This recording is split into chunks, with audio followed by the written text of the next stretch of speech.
He was sentenced to life in prison for murder, even though he did not pull the trigger. Now, for the first time since he was a boy, Almeer Nance has hope that he'll be out of prison soon. Nance was 16 years old on the night a Radio Shack clerk was shot and killed in Farragut. For his role, a jury convicted him of first-degree murder. 10 News reporter Vinay Simlot spoke with Almeer Nance, who has spent his 20s, 30s, and now his 40s behind bars. Split seconds for Almeer Nance led to a lifetime of loss. I didn't need to be in that situation. I didn't. A split second at Radio Shack changed Nance's life. It ended the life of Joseph Ridings. It's horrible because, it's nothing you can do to take it back once those types of things are done. Nance says he was out with a man named Robert Manning. They planned to rob a Radio Shack in Farragut. Manning, 18 at the time, shot and killed Joseph Ridings, the store clerk. Nance was in the store. He had a gun when it happened.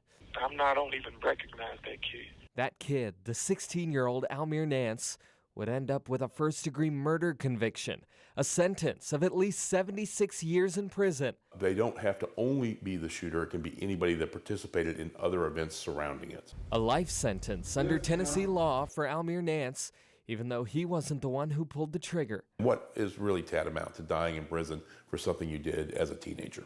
A life without his kids, a life in the system for a kid with a promising start. I started off really good. I went to school. I loved school. I was in the top 10 percentile in the state. Influenced by the wrong crowd and by gangs. That's your way of covering up the fact that you're afraid.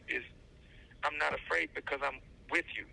Weeks after Nance went to prison, his daughter Jay was born. She's only known him within the confines of the Northwest Correctional Complex.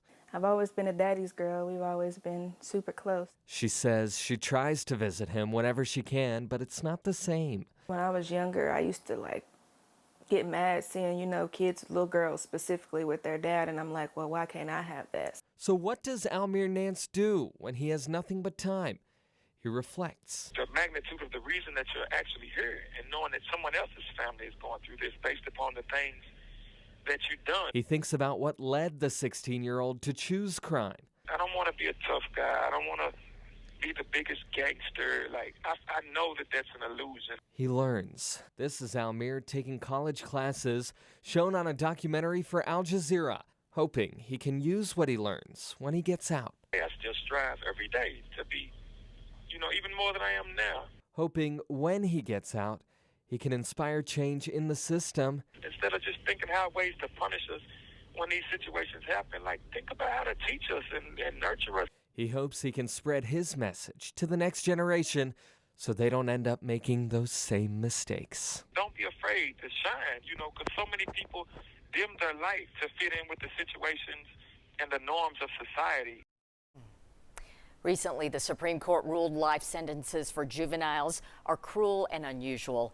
Almeer Nance had been eligible for release in 2073. That's 50 years from now.